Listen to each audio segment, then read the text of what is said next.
Vous avez photographié beaucoup de gens du show business, mais aussi beaucoup de gens, hommes politiques, femmes politiques, donc des gens de pouvoir. Une façon assez approchée hein, de photographier les visages.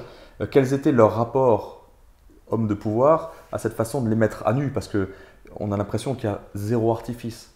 Là encore, il y a sans doute plein de similitudes avec les maisons. Vous demandez à un enfant de dessiner une maison, et ben tout le monde fait la même chose, on fait une sorte de cube avec un toit comme ça et puis une cheminée. Il y a des bonnes raisons, je veux dire, mais on pourrait se poser la question de pourquoi est-ce que forcément une maison doit ressembler à ça. On voit bien dans l'architecture d'aujourd'hui que les maisons ressemblent plus forcément à ça. Il peut y avoir des toits plus plats, il peut y avoir des terrasses, enfin, vous voyez, la cosmogonie, donc la représentation du monde qu'on se fait, au fond, est toujours soumise à des questions qui nous échappent, sur des choses qui viennent d'avant la pensée, avant notre pensée. Et la photographie, c'est exactement la même chose. Les hommes de pouvoir, mais nous tous, quand on est photographié, la première chose qu'on fait, c'est on se tient droit et on sourit. Et moi, je m'arrête là-dessus, déjà. La première question que je me pose dans la représentation, au fond, c'est comment on retraduit le visage de l'autre sur une photographie. On pourrait imaginer qu'aujourd'hui, dans notre société, je veux dire, les images, on peut faire des images qui bougent, du ralenti, on peut faire des effets spéciaux, il y a une petite musique, et du coup vous n'avez plus besoin de penser. Moi, je fais l'inverse de ça.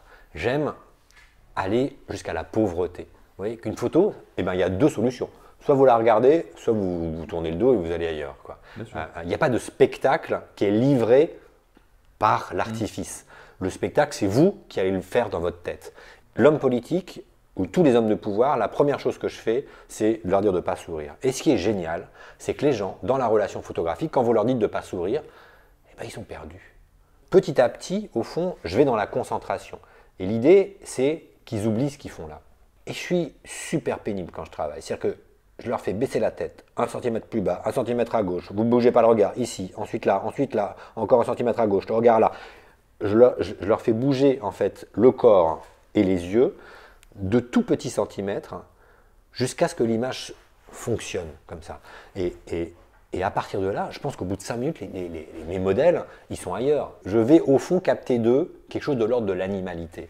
Et là, je trouve qu'on touche quelque chose où je deviens moi homme politique, dans un sens évidemment premier d'organisation de la cité, pas comme on le conçoit aujourd'hui, mais je deviens politique parce que je trouve que dans notre société, au fond, on fait trop peu appel au sens. Oui, le sens, c'est les 5 sens, quoi. Moi, photographe, j'utilise un sens particulièrement, c'est la vue.